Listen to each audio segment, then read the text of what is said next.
ನಮಸ್ಕಾರ ಫ್ರೆಂಡ್ಸ್, ಇವತ್ತು video start ಮಾಡೋಕ್ಕಿಂತ ಮುಂಚೆ ಎಲ್ಲ ಹೌಸ್ ವೈಫ್ಗೆ ಒಂದು ಸ್ಮಾಲ್ ಮೆಸೇಜ್ ಇದೆ. ಯಾರು ಕೂಡ ವಿಡಿಯೋನ ಸ್ಕಿಪ್ ಮಾಡಬೇಡಿ. ಹಾಗೆ ಇವತ್ತು ಒಳ್ಳೆಯ ಟೇಸ್ಟಿ ಆದಂತಹ ಚಿಕನ್ ಬಿರಿಯಾನಿಯನ್ನು ತೋರಿಸ್ತಾ ಇದ್ದೀನಿ. ಹಾಗಾಗಿ ಯಾರು ಕೂಡ ವಿಡಿಯೋನ ಸ್ಕಿಪ್ ಮಾಡಬೇಡಿ. ತುಂಬಾ easy recipe and very taste. ಹೋಟೆಲ್ಗಿಂತ ಚೆನ್ನಾಗಿ ಬರುತ್ತೆ. ಹೋಟೆಲ್ ಸ್ಟೈಲಲ್ಲೇ ಮಾಡ್ತಾ ಇದ್ದೀನಿ. ನಿಮಗೂ ಕೂಡ ಇಷ್ಟ ಆಗುತ್ತೆ. ಯಾರು ಕೂಡ ಮಿಸ್ ಮಾಡ್ಕೊಳ್ಬೇಡಿ. ಈ ವಿಡಿಯೋನ ಹೌಸ್ ವೈಫ್ಗಳಂತೂ ತಪ್ಪದೆ ಪೂರ್ತಿಯಾಗಿ ನೋಡಿ. ಹಾಗೆ ನನ್ನ ಚಾನಲನ್ನು ಸಬ್ಸ್ಕ್ರೈಬ್ ಮಾಡಿಕೊಂಡು ನನಗೆ ಸಪೋರ್ಟ್ ಮಾಡಿ. ವಿಡಿಯೋ ಇಷ್ಟ ಆದರೆ ಲೈಕ್ ಮಾಡಿ. ಹಾಗೆ ನಿಮ್ಮ ಫ್ರೆಂಡ್ಸ್ ಫ್ಯಾಮಿಲಿ ಎಲ್ಲರಿಗೂ ಕೂಡ ಶೇರ್ ಮಾಡಿ. ಓಕೆನಾ, ಬನ್ನಿ ಲೆಟ್ ಸ್ಟಾರ್ಟ್ ವಿಡಿಯೋ. ನೀವು ಜಸ್ಟ್ ಹೌಸ್ ವೈಫ್ ಅಲ್ಲ, ನೀವು ಒಂದು ಹೋಮ್ ಮ್ಯಾನೇಜರ್, ಒಂದು ಶೆಫ್, ಒಂದು ಟೀಚರ್, ಒಂದು ಸೂಪರ್ ವುಮೆನ್ ಅಂತಲೇ ಅಂದ್ಕೊಳ್ಳೋದಲ್ಲ, ಅದೇ ನಿಜ. ಸೊ ಬೆಳಗ್ಗೆ ಎದ್ದು ಎಲ್ರಿಗೂ ತಿಂಡಿ ರೆಡಿ ಮಾಡೋದು, ಮನೆ ಕ್ಲೀನ್ ಮಾಡೋದು, ಫ್ಯಾಮಿಲಿ ನೋಡ್ಕೊಳ್ಳೋದು, ಇವೆಲ್ಲ ಸ್ಮಾಲ್ ವರ್ಕ್ ಅಲ್ಲ. ನಮಗೆ ಈ ಒಂದು ಕೆಲಸಕ್ಕೆ ಸಂಬಳ ಇದ್ದರೆ ಅಂಬಾನಿಕ್ಕಿಂತ ರಿಚ್ ನಾವೇ ಇರ್ತಿದ್ವಿ ಅನಿಸುತ್ತೆ. ಅಷ್ಟೊಂದು ಕೆಲಸ ನಾವು ಮಾಡ್ತೀವಿ. ಕೇಳೋರು ಕೇಳ್ತಾರೆ, ಹೇಳೋರು ಹೇಳ್ತಾರೆ. ನೀವೇನು ಮಾಡ್ತೀರಾ ಮನೆಯಲ್ಲಿ ಕೇಳ್ತಾರೆ. ಏನು ಮಾಡ್ತೀರಾ, ಬೆಳಗ್ಗಿಂದ ಸಾಯಂಕಾಲ ಗಂಟೆ ಮನೇಲಿ ಇರ್ತೀರಾ, ಏನು ಮಾಡ್ತೀರಾ ನೀವು ಕೆಲಸ ಅಂತ ಕೇಳ್ತಾರೆ. ಆದರೆ ಮಾಡೋರಿಗೆ ಗೊತ್ತಿರುತ್ತೆ ಅದ್ರ ಹಿಂದಿನ ನೋವು ಏನು ಅಂತ. ಓಕೆನಾ, ಸೊ ಮಾಡಿದವ್ರಿಗೆ ಮಾತ್ರ ಅನುಭವ ಇರುತ್ತೆ, ನೋಡೋರಿಗೆ ಅನುಭವ ಇರಲ್ಲ. ಹೇಳೋರು ಹೇಳ್ಕೊಳ್ತಾ ಇರ್ತಾರೆ, ತಲೆ ಕೆಡಿಸ್ಕೋಬಾರ್ದು. ಆದರೆ ನಿಜವಾಗ್ಲೂ ನೋಡಿದರೆ ನಿಮ್ಮ ವರ್ಕ್ಗೆ ಸ್ಯಾಲ್ರಿ ಇದ್ದರೆ ಲ್ಯಾಕ್ಸ್ ವರ್ತ್ ಆಗುತ್ತೆ ಅಂತಲೇ ಹೇಳ್ಬೋದು. ನಾನು ಹೇಳಿದ ಪ್ರಕಾರ ಅಂಬಾನಿಗಿಂತ ಶ್ರೀಮಂತರು ಯಾರಂದರೆ ಹೌಸ್ ವೈಫ್ ಅಂತಲೇ ಹೇಳ್ಬೋದು. ಅಷ್ಟು ಶ್ರೀಮಂತರಾಗ್ತಾಯಿದ್ರು. ಬೆಳಗ್ಗಿಂದ ಸಾಯಂಕಾಲ ದುಡಿಯೋದು. ಈಗ ಫಾರ್ ಎಕ್ಸಾಂಪಲ್ ತಗೊಳ್ಳಿ, ಗಂಡಸು ಹೊರಗಡೆ ಹೋಗಿ ಕೇವಲ ಅವ್ರಿಗೆ 5 ಅವರು 6 ಅವರು 7 ಅವರು ಕೆಲಸ ಇರುತ್ತೆ. ಆದರೆ ಹೌಸ್ ವೈಫ್ಗಳಿಗೆ ಲೆಕ್ಕನೇ ಇಲ್ಲ. 24/7 ಅವ್ರು ಏನು ಮಾಡಬೇಕು, ಕೆಲಸ ಮಾಡ್ತಾನೇ ಇರಬೇಕು. ಬಟ್ ಇಂಪಾರ್ಟೆಂಟ್ ಏನಂದರೆ ನಿಮಗೆ ನಿಮ್ಮಲ್ಲೇ ಕಾನ್ಫಿಡೆನ್ಸ್ ಇರಬೇಕು. ನೀವು ಮಾಡ್ತಿರೋ ವರ್ಕ್ಗೆ ರೆಸ್ಪೆಕ್ಟ್ ಕೊಡಿ. ನಾವೇ ಹೌಸ್ ವೈಫ್ ಆಗಿದ್ದೀವಪ್ಪ, ನಮಗೆ ಸ್ಯಾಲ್ರಿ ಇಲ್ಲ, ನಂಗೆ ಬೇಕಾಬಿಟ್ಟು ಮಾಡಬೇಕು ಅಂತಲ್ಲ. ಎಲ್ಲ ಹೌಸ್ ವೈಫು ಆ ಥರ ಇರಲ್ಲ. ನೀವು ವರ್ಕ್ ಮಾಡ್ತೀರಾ, ಅದಕ್ಕೆ ನೀವು ರೆಸ್ಪೆಕ್ಟ್ ಮಾಡಿ. ನಾನು ಹೌಸ್ ವೈಫ್ ಅಂದರೆ ನನಗೊಂದು ಹೆಮ್ಮೆ ಇದೆ ಅಂತ ಹೇಳಿ ಅಂದ್ಕೊಳ್ಳಿ. ಇವತ್ತಿಂದ ಒಂದು ಸ್ಮಾಲ್ ಚೇಂಜ್ ಟ್ರೈ ಮಾಡಿ. ನಿಮಗೆ ಇಷ್ಟ ಇರೋರು ಕೆಲಸ ಸ್ಟಾರ್ಟ್ ಮಾಡಿ, ಕುಕ್ಕಿಂಗ್ ಮಾಡಿ, ಅಥವಾ ಏನಾದರೂ ಸ್ಮಾಲ್ ಬಿಸ್ನೆಸ್ ಮಾಡಿ, ಸೊ ಯೂಟ್ಯೂಬ್ ಮಾಡಿ, ಏನಾದರೂ ಒಂದು ಮಾಡಿ. ಒಂದು ವೇಳೆ ನೀವು ಮಾಡೋ ಕೆಲಸಕ್ಕೆ ನಿಮಗೆ ಒಂದು ಪೇಮೆಂಟ್ ಬರುತ್ತೆ ಅಂತಂದರೆ ಅವಾಗ ಖುಷಿ ಪಡೋರು ನೀವೇ ಆಗಿರ್ತೀರ. ಸಕ್ಸಸ್ಸು ಕೂಡ ನಿಮ್ಮದೇ ಆಗಿರುತ್ತೆ. ಹಾಗಾಗಿ ಏನಾದರೂ ಒಂದು ಕೆಲಸ ಮಾಡ್ತಾನೆ ಇರಿ. ಯಾವಾಗಲೂ ಕೂಡ ಸುಮ್ಮನೆ ಕೂತ್ಕೊಳ್ಳೋದು ನನ್ನ ಪ್ರಕಾರ ಸರಿ ಅಲ್ಲ. ಏನಾದರೂ ಒಂದು ಮಾಡ್ತಾ ಇರಬೇಕು. ಹೆಣ್ಮಕ್ಳಂದಮೇಲೆ ಹೆಣ್ಮಕ್ಳು ಗಂಡು ಮಕ್ಳಿಗಿಂತ ಕಮ್ಮಿ ಇಲ್ಲ ಅಂತ ಅನಿಸ್ಕೊಳ್ಳಿಕ್ಕೆ ನಾವು ಕೂಡ ಏನಾದರೂ ಕೆಲಸ ಮಾಡ್ತಾನೆ ಇರಬೇಕು. ಆದರೆ ನಾವು ಹೌಸ್ ವೈಫಾಗಿ ಬೆಳಗ್ಗಿಂದ ಮಾಡೋ ಕೆಲಸ ಯಾರಿಗೂ ಕಣ್ಣಿಗೆ ಕಾಣಲ್ಲ. ಯಾರು ಮನೆಯಿಂದ ಹೋಗಿ ಆಚೆ ದುಡ್ಕೊಂಡು ಬರ್ತಾರಲ್ವ, ಅವ್ರು ಕೆಲಸ ಮಾಡ್ತಿದ್ದಾರೆ, ಹೋಗಿ ಕೆಲಸ ಮಾಡ್ತಾ ಇದ್ದಾರೆ ಅಂತ ಹೇಳಿ ಅನಿಸುತ್ತೆ. ಆದರೆ ನಾವು ಮನೇಲಿ ಮಾಡೋರಿಗೆ ಗೊತ್ತಿರುತ್ತೆ ಎಷ್ಟು ಕೆಲಸ ಇರುತ್ತೆ ಅಂತ ಹೇಳಿ. ಬಟ್ ರಿಮೆಂಬರ್, ನಿಮ್ಮ ಲೈಫ್ ಚೇಂಜ್ ಆಗೋದು ನಿಮ್ಮ ಡಿಸಿಷನ್ನಿಂದ ಮಾತ್ರ. ಯಾಕಪ್ಪ ಈ ಮಾತು ಹೇಳ್ತೀನಿ ಅಂತಂದರೆ, ನಿಮ್ಮ ಡಿಸಿಷನ್ ಈಗ ಏನಾಗುತ್ತೆ ಅಂತ ಹೇಳಿದ್ರೆ, ನಾವು ಬೆಳಗ್ಗಿನ ಸಾಯಂಕಾಲ ಈ ಕೆಲಸ ಮಾಡಿದ್ದು ಯಾರು ಕಣ್ಣಿಗೂ ಕಾಣಲ್ಲ. ಅದೇ ನೀವು 4 ಸಂಪಾದನೆ ಮಾಡಿ, ಅಷ್ಟು ಸಂಪಾದನೆ ಮಾಡ್ತಾ ಇದ್ದಾರೆ ಅಂತ ಹೇಳ್ತಾರೆ.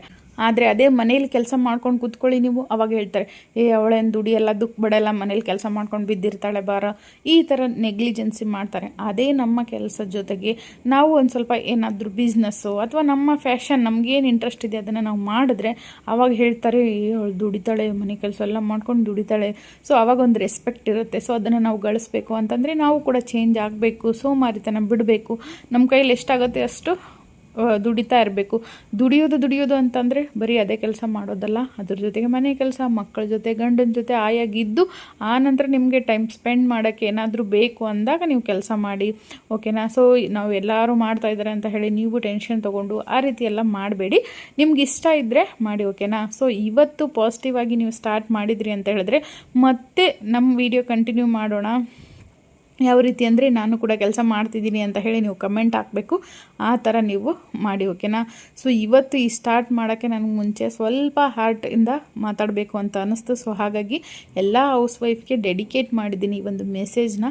ಸೊ ನೀವು ಕೂಡ ಬೆಳಗ್ಗೆ 5 ಗಂಟೆಗೆ ಎದ್ದೀರಾ, ಫ್ಯಾಮಿಲಿಗೋಸ್ಕರ ಲಂಚ್ ಬಾಕ್ಸ್ ರೆಸಿಪಿ ರೆಡಿ ಮಾಡ್ತೀರಾ, ಮತ್ತು ಅವ್ರಿಗೆ ಮಕ್ಕಳಿಗೆ ರೆಡಿ ಮಾಡೋದು, ಹಸ್ಬೆಂಡ್ ಎಲ್ಲರನ್ನ ನೋಡ್ಕೊಳ್ಳೋದು. ಸೊ ಅದೆಲ್ಲ ತಮಾಷೆ ವಿಷಯ ಅಲ್ಲ. ಆದರೆ ಅದ್ರ ಜೊತೆಗೆ ನೀವೇನಾದರೂ ಒಂದು ಕೆಲಸ ಮಾಡ್ತೀರಲ್ವ, ಗುಡ್ ಜಾಬ್ ಅಂತ, ಸೊ ಆವಾಗ ನಿಮಗೊಂದು ರೆಸ್ಪೆಕ್ಟ್ ಸಿಗುತ್ತೆ. ಸೊ ಚಾನ್ಸ್ ತುಂಬ ಕಮ್ಮಿ ಇದೆ. ಹಾಗಾಗಿ ಬೇಗನೆ ನಿಮ್ಗೆ ಎದರಲ್ಲಿ ಇಂಟ್ರೆಸ್ಟ್ ಇದೆ ಅದರಲ್ಲಿ ರೆಡಿ ಮಾಡ್ಕೊಳ್ಳಿ, ಕೆಲಸ ಮಾಡಿ. ಯಾಕಂದರೆ ಸೊಸೈಟಿ ಹೇಳ್ತಿದೆ ಹೌಸ್ ವೈಫ್ ಅಂದರೆ ಸಿಂಪಲ್, ಅಂದರೆ ನಿಜವಾಗಿ ಹೌಸ್ ವೈಫ್ ಸ್ಟ್ರಾಂಗೆಸ್ಟ್ ಪರ್ಸನ್ ಅಂತ ಹೇಳ್ತಾರೆ.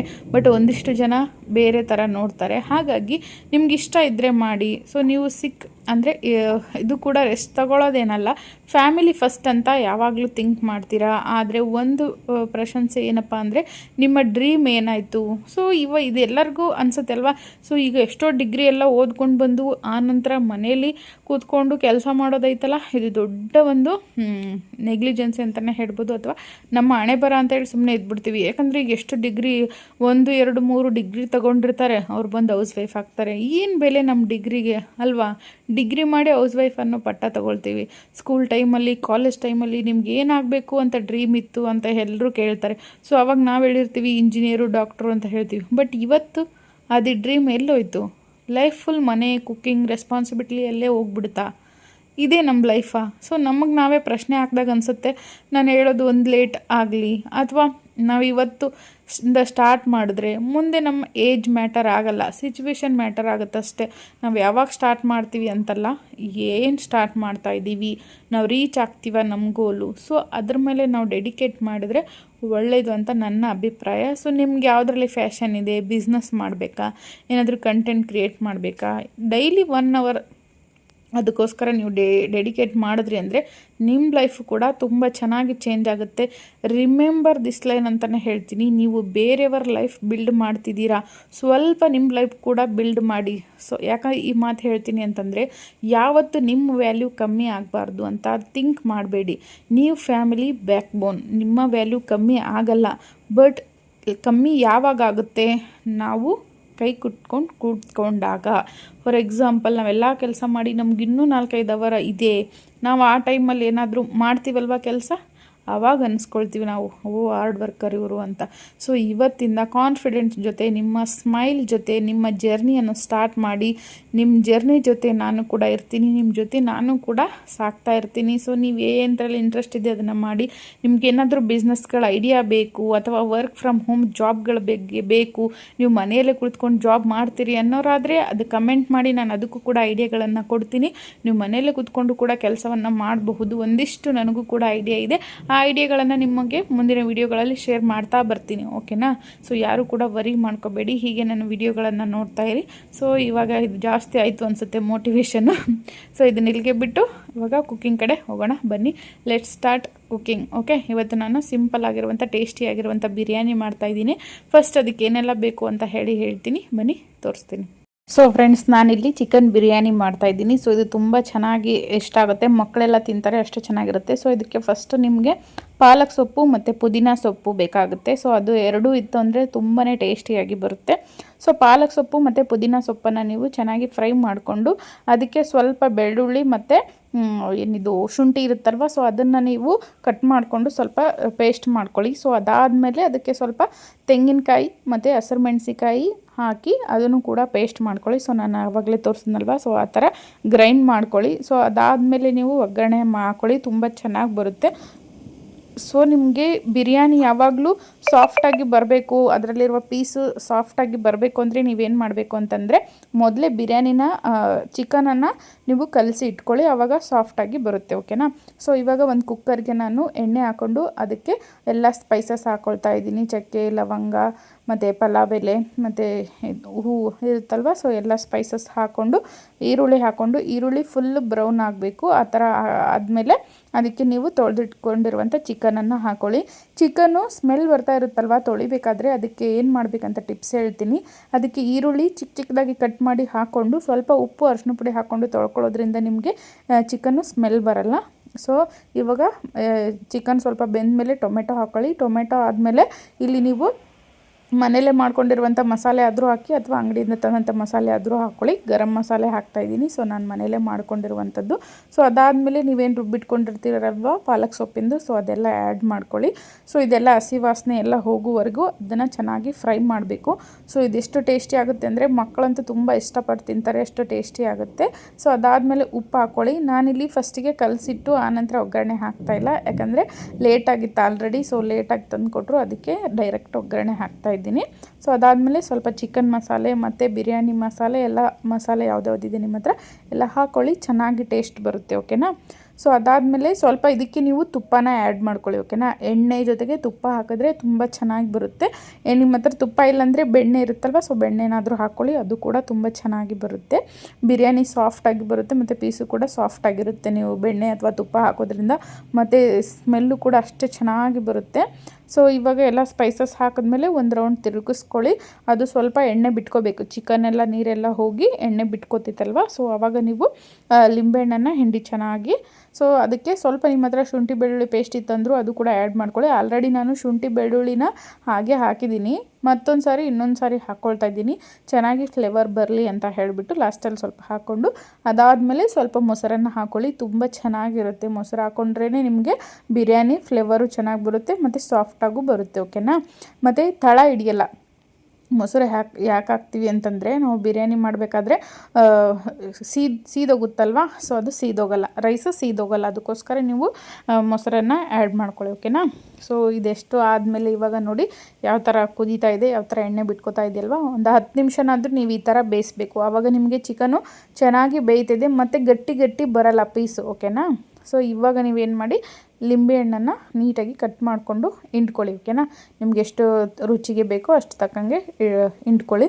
ತುಂಬಾ ಸಿಂಪಲ್ಲಾಗಿದೆ, ಏನು ಹೆವಿ ಮಸಾಲೆ ಏನಿಲ್ಲ, ಮತ್ತು ಮಕ್ಕಳಿಗೂ ಕೂಡ ತುಂಬ ಇಷ್ಟ ಆಗುತ್ತೆ. ಇದು ಸಿಂಪಲ್ ಮಸಾಲೆ ಆಗಿರೋದ್ರಿಂದ ನಾನು ಜಾಸ್ತಿ ಮಸಾಲೆನೂ ಯೂಸ್ ಮಾಡಲ್ಲ ಮತ್ತು ಜಾಸ್ತಿ ಖಾರನೂ ಹಾಕಲ್ಲ, ಯಾಕಂದರೆ ಮಕ್ಕಳು ತಿಂತಾರಲ್ವ ಅದಕ್ಕೋಸ್ಕರ.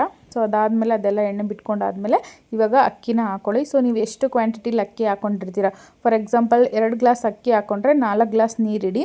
ಯಾವಾಗಲೂ ನಾನು ಅಳತೆ ಮಾಡೇ ಇಡ್ತೀನಿ, ಯಾಕಂದರೆ ಮುದ್ದೆ ಥರ ಆದರೆ ಯಾರೂ ಕೂಡ ಬಿರಿಯಾನಿ ಇಷ್ಟಪಡಲ್ಲ. ಸೊ ಹಾಗಾಗಿ ನಾವು ಯಾವ ಗ್ಲಾಸಲ್ಲಿ ಅಕ್ಕಿ ಹಾಕ್ಕೊಂಡಿರ್ತೀವಲ್ವ, ಸೊ ಅದೇ ಗ್ಲಾಸಲ್ಲಿ ನಾವು ಅಳತೆಗೆ ನೀರು ಹಾಕ್ಕೊಂಡ್ರೆ ಪರ್ಫೆಕ್ಟಾಗಿ ಬರುತ್ತೆ ಬಿರಿಯಾನಿ. ನಾನು ಯಾವಾಗಲೂ ಮುದ್ದೆ ಮಾಡೋದೇ ಇಲ್ಲ, ಬಿರಿಯಾನಿ ಚೆನ್ನಾಗೇ ಬರುತ್ತೆ, ನಮ್ಮದು ಉದುರಾಗೆ ಬರುತ್ತೆ. ನೀವು ನೋಡ್ಬೋದು ಲಾಸ್ಟಲ್ಲಿ ಎಷ್ಟು ಚೆನ್ನಾಗಿ ಬಿರಿಯಾನಿ ಬಂದಿದೆ ಅಂತ ಹೇಳಿ, ಅಷ್ಟು ಚೆನ್ನಾಗಿ ಬಿರಿಯಾನಿ ಬರುತ್ತೆ. ಲಾಸ್ಟಲ್ಲಿ 1 ಕ್ಯೂಬ್ ನೀವೇನಾದರೂ ಬೆಣ್ಣೆ ಇತ್ತು ಅಂದರೆ, ಫಾರ್ ಎಕ್ಸಾಂಪಲ್ ಈಗ ಡಿಮಾರ್ಟಲ್ಲಿ ಸಿಗುತ್ತಲ್ವ ಬೆಣ್ಣೆ ಕ್ಯೂಬು, ಸೊ ಅದನ್ನು ನೀವು ಲಾಸ್ಟಲ್ಲಿ ಹಾಕಿದ್ರೆ ಇನ್ನೂ ಚೆನ್ನಾಗಿ ಉದುರಾಗಿ ಬರುತ್ತೆ, ಓಕೆನಾ. ಸೊ ಲಾಸ್ಟಲ್ಲಿ ನೀರು ಹಾಕಿದ್ಮೇಲೆ ಸ್ವಲ್ಪ ಕೊತ್ತಂಬರಿ ಸೊಪ್ಪು ಮತ್ತು ಪುದೀನ ಸೊಪ್ಪನ್ನು ಈ ರೀತಿ ಹಾಕಿದ್ರೆ ಫ್ಲೇವರ್ ಚೆನ್ನಾಗಿರುತ್ತೆ. ಸೊ ಹಾಗಾಗಿ ಹಾಕ್ಕೊಳ್ಳಿ. ಸೊ ತುಪ್ಪನೂ ಇತ್ತು ಅಂತಂದರೆ ಎಲ್ಲ ಬೇಯಿಂದಾದಮೇಲೆ ಸ್ವಲ್ಪ ತುಪ್ಪ ಆದರೂ ಹಾಕ್ಕೊಳ್ಳಿ, ಓಕೆನಾ. ಸೊ ಇವಾಗ ಸ್ವಲ್ಪ ಟೇಸ್ಟ್ ನೋಡ್ತಾ ಇದ್ದೀನಿ, ಉಪ್ಪು ಯಾಕಂದರೆ ಕಮ್ಮಿ ಇದ್ದರೆ ತಿನ್ನೋದಿಲ್ಲ ನಮ್ಮ ಮನೇಲಿ, ಅದಕ್ಕೋಸ್ಕರ ಸ್ವಲ್ಪ ಉಪ್ಪು ಹಾಕ್ಕೊಂಡು ಇವಾಗ ನಾನು ಲಿಡ್ಡನ್ನು ಕ್ಲೋಸ್ ಮಾಡ್ತೀನಿ. ಲಿಡ್ ಕ್ಲೋಸ್ ಮಾಡಿ ನೀವು 2 ವಿಸಿಲ್ ಕೂಗಿಸಿದ್ರೆ ಸಾಕು, ಓಕೆನಾ. ಒಬ್ಬೊಬ್ಬರು 3 ಮತ್ತು ಒಂದೇ ಕೂಗಿಸ್ತಾರೆ, ಅವಾಗ ಅಕ್ಕಿ ಬೆಂದಿರಲ್ಲ. 3 ಕೂಗಿಸಿದ್ರೆ ಸೀದೋಗುತ್ತೆ, ನೀವು 2 ಕೂಗಿಸ್ಕೊಂಡ್ರೆ ಪರ್ಫೆಕ್ಟಾಗಿರುತ್ತೆ, ಓಕೆ. ಸೊ 2 ಕೂಗೋವರೆಗೂ ನಾನು ಅವಾಗವಾಗ ಪಾತ್ರೆನ ಅಲ್ಲೇ ತೊಳ್ಕೊಂಡು ಇಟ್ಕೊಂಡ್ಬಿಡ್ತೀನಿ, ಆವಾಗ ನನಗೆ ಈಸಿ ಆಗುತ್ತೆ. ಪಾತ್ರೆ ಮೆಷಿನ್ ಇದೆ, ಬಟ್ ಇವಾಗ ಅಡುಗೆ ಮಾಡ್ಬೇಕಾದ್ರೆ ನನಗೆ ಅದು ರೂಢಿ ಒಂದು ಬಿದ್ದುಬಿಟ್ಟಿದೆ ಅಲ್ವಾ. ಸೊ ಅದು ರೂಢಿ ಹೋಗಬೇಕು ಅಂತಂದರೆ ಸ್ವಲ್ಪ ದಿನ ಹಿಡಿಯುತ್ತೆ. ಆವಾಗ ಅಲ್ಲೆಲ್ಲೆಲ್ಲೆಲ್ಲೇ ಸ್ವಲ್ಪ ತೊಳ್ಕೊತಾ ಇರ್ತೀನಿ. ಸೊ ಅವಾಗವಾಗ ತೊಳ್ಕೊತಾ ಇದ್ದರೆ ಜಾಸ್ತಿ ಪಾತ್ರೆ ಬೀಳಲ್ಲ, ಆದರೂ ಜಾಸ್ತಿ ಪಾತ್ರೆ ಬಿಡಿಸ್ತೀನಿ. ನನ್ನ ಮಕ್ಕಳು ಬರೋದು ನೀರು ಕುಡಿಯೋದು ಸಿಂಕಿಗೆ ಹಾಕೋಗೋದು, ಒಂದು ಮಂಕ್ರಿ ಪಾತ್ರೆ ಇರುತ್ತೆ. ಸೊ ಅದಕ್ಕೋಸ್ಕರ ಮಿಷಿನ್ ತೊಗೊಂಡಿರೋದು. ಮಿಷಿನಿಗೆ ನನಗೆ ಹಾಕ್ತೀನಿ. ಮಿಷಿನ್ ಮಾತ್ರ ತುಂಬ ಚೆನ್ನಾಗಿದೆ. ಯಾರಿಗಾದರೂ ಮಿಷಿನ್ ರಿವ್ಯೂ ಬೇಕು ಅಂತ ಹೇಳಿದ್ರೆ ಕಮೆಂಟ್ ಮಾಡಿ, ಅದ್ರ ರಿವ್ಯೂ ಕೂಡ ಕೊಡ್ತೀನಿ, ಯಾವ ಥರ ವಾಶ್ ಆಗುತ್ತೆ ಏನು ಅಂತ ಹೇಳ್ಬಿಟ್ಟು ನೆಕ್ಸ್ಟ್ ವೀಡಿಯೋದಲ್ಲಿ, ಓಕೆನಾ. ತುಂಬ ಚೆನ್ನಾಗಿ ವಾಶ್ ಆಗುತ್ತೆ. ಬಟ್ ದೊಡ್ಡದು ಕುಕ್ಕರು ಅದೆಲ್ಲನೂ ವಾಶ್ ಆಗಲ್ಲ, ಯಾಕಂದರೆ ಜಾಸ್ತಿ ಇದು ಇರುತ್ತಂದು ಗಟ್ಟಿ ಏನಾದರೂ ಇತ್ತಂದರೆ ತೊಳೆದು ಹಾಕಿಬಿಟ್ರೆ ವಾಶ್ ಆಗುತ್ತೆ, ಆಗಲ್ಲ ಅಂತೇನಿಲ್ಲ. ಬಟ್ ಬ್ಲ್ಯಾಕ್ ಕಲರ್ ಎಲ್ಲ ಇರುತ್ತಲ್ವ, ಸೊ ಅದು ವಾಶ್ ಆಗಲ್ಲ, ಓಕೆನಾ. ಸೊ ತುಂಬ ಚೆನ್ನಾಗಿದೆ ಮಿಷಿನ್ ಅಂತೂ, ನನಗಂತೂ ತುಂಬಾ ಯೂಸ್ಫುಲ್ ಆಗಿದೆ. ಯಾಕಂದರೆ ಮಕ್ಕಳಿರೋ ಮನೇಲಿ ಅದು ಇರಲೇಬೇಕು. ಇವಾಗ ಚಳಿಗಾಲ ಬಂತು ಅಂದರೆ, ಮಳೆಗಾಲ ಬಂತು ಅಂದರೆ ನಮಗೆ ಹೆವಿ ಕಷ್ಟ ಆಗುತ್ತೆ, ಯಾಕಂದರೆ ಬೆಂಗಳೂರಲ್ಲಿ ತುಂಬ ಚಳಿ ಇರುತ್ತೆ. ಸೊ ಹಾಗಾಗಿ ನಾನು ಕೂಡ ತೊಗೊಂಡಿದ್ದೀನಿ. ಸೊ ಅದು ಚೆನ್ನಾಗಿದೆ. ನಿಮಗೂ ಬೇಕು ಅಂತ ಹೇಳಿದ್ರೆ ಕಮೆಂಟ್ ಹಾಕಿ. ಇಲ್ಲಿ ನೋಡಿ, ನನ್ನ ಮಗ ಬಿರಿಯಾನಿ ತಿನ್ನು ಅಂದರೆ ಚಿಕನ್ ಸಾರಿದೆ ಅದ್ರ ಜೊತೆನೇ ರೈಸ್ ತಿಂತವನೆ. ಬರೀ ಸಪ್ಪೆ ಅಂತಾರೆ ನನ್ನ ಮಕ್ಕಳು, ಸ್ಪೈಸಿನೇ ತಿನ್ನಲ್ಲ, ಅಷ್ಟು ತಲೆ ತಿಂದಾಕ್ತಾರೆ ಇಬ್ಬರು. ತಿನ್ನೋದು ಊಟ ತಿನ್ನೋ, ನಿಂದು ಊಟ ನೋಡು. ನೀಟಾಗಿ ಕೆಳಗೆ ಕೂತ್ಕೊಂಡು ತಿಂತಾರೆ ಯಾರಾನ. ನನ್ನ ಮಕ್ಕಳಿಗೆ ಎಷ್ಟು ಹೇಳಿದ್ರು ಸೋಫಾ ಬಿಟ್ಟಿಗಲಿ ಎಲ್ಲ ಸೋಫಾ ಅನ್ನೋದಷ್ಟು ಗತಿ ಮಾಡಿಟ್ಟವ್ರೆ, ಎಷ್ಟು ಕ್ಲೀನ್ ಮಾಡಿದ್ರು ಅದೇ ಕತೆ. ಸೊ ಇವಾಗ ವಿಸಿಲ್ ಕೂಗ್ತಾ ಇದೆ, ಇವಾಗ ನೋಡ್ತಿರ್ಬೋದು 2 ವಿಸಿಲ್ ಆಯಿತು. ಸೊ ನನ್ನ ಮಕ್ಕಳ ಕತೆ ಇರಲಿ, ನೆಕ್ಸ್ಟ್ ಟೈಮ್ ನೋಡೋಣ. ಮಕ್ಕಳಂದ್ಮೇಲೆಲ್ಲ ಹಂಗೆ ಇರೋದು, ಎಲ್ಲರ ಮನೇಲೂ ಅದೇ ಥರ ಅಂತ ಅಂದ್ಕೊಂಡಿದ್ದೀನಿ. ಬಟ್ ನನ್ನ ಮಕ್ಕಳು ಜಾಸ್ತಿ ಅಂತ ನಾನು ಅಂದ್ಕೊಂಡಿದ್ದೀನಿ, ಅವ್ರವ್ರಿಗೆ ಗೊತ್ತಿರುತ್ತೆ ಅವ್ರ ಮಕ್ಕಳದು.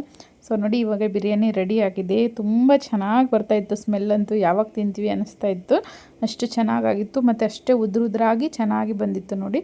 ರೈಸ್ ನೀವು ಯಾವ ಥರ ಮಾಡ್ತೀರೋ ಅದ್ರ ಮೇಲೆ ಡಿಪೆಂಡ್ ಆಗಿರುತ್ತೆ. ಪೀಸು ಅಷ್ಟೇ ತುಂಬ ಚೆನ್ನಾಗಿತ್ತು. ಸೊ ನೋಡಿ ಇವಾಗ ತಿಂತಾಯಿದ್ವಿ ನಾವು. ಟೈಮ್ ಆಗೋಯಿತು, ಅಷ್ಟರಲ್ಲಿ ತೋರಿಸ್ಬಿಡೋಣ ನಿಮ್ಗಂತೇಳಿ ತೋರಿಸ್ತಾ ಇದ್ದೀನಿ. ಚೆನ್ನಾಗಿ ಬಂದಿದೆ ನೋಡಿ, ಎಷ್ಟು ಉದುರಾಗಿ ಟೇಸ್ಟಿಯಾಗಿ ಸಖತ್ತಾಗಿದೆ. ನೀವು ಕೂಡ ನಿಮ್ಮ ಮನೇಲಿ ಒಂದು ಸಾರಿ ಟ್ರೈ ಮಾಡಿ ಸಪೋರ್ಟ್ ಮಾಡಿ.